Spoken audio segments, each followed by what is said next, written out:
So here we are backstage at Old McDonald's Music Festival, and I can't tell you how excited I am to see this man who really needs no introduction. I mean, you can see him right now, but as soon as he opens his mouth and starts speaking, I think you're going to know who he is. So I usually just let him introduce himself. I don't know, when I get to be this age and my memory is getting really bad, I sometimes need the introduction just to remember who the heck I am.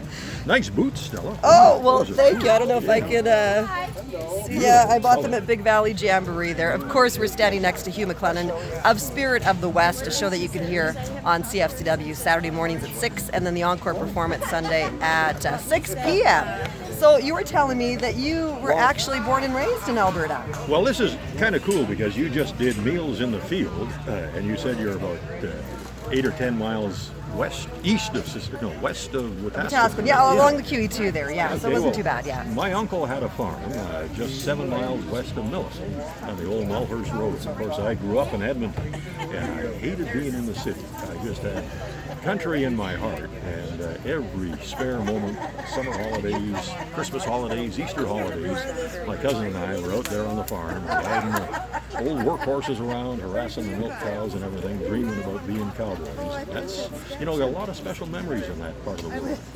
Pigeon Lake just west of us, the 10-mile corner store, and neighbors all around there. Those were the great days. So it was your uncle that gave you the Western lifestyle? Well, kind of. It was the only horses he had, like I said, with a big work team and everything.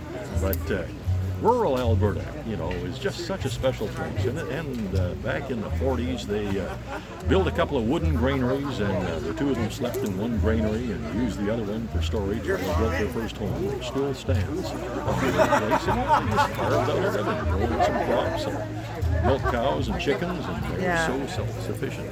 Well, tell us about where you live right now. God's country.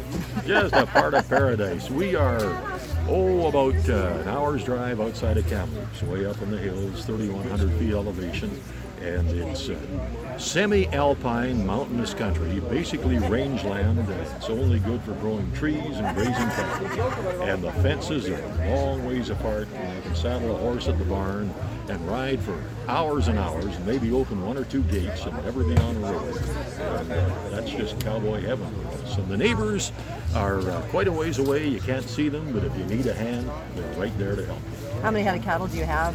Right now, we don't own any. I still look after a herd of about 150 for the 7-0 Ranch, whose crown grazing land surrounds our place. But we sold all our cows last November, just before we had to go down to Vancouver and spend 2 months down there for the winter. And how's your health? Great. New kidney is just perking right along.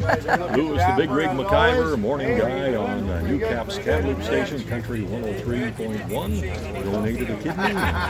It's working great. So is he. Okay, well, if you ever need a hair transplant, you know who to ask. This radio announcer will help you out. I think I do. I take off my hat. It'd be pretty obvious. All right. Well, thanks for being here. We're looking forward to your show. Oh, thank you, Stella.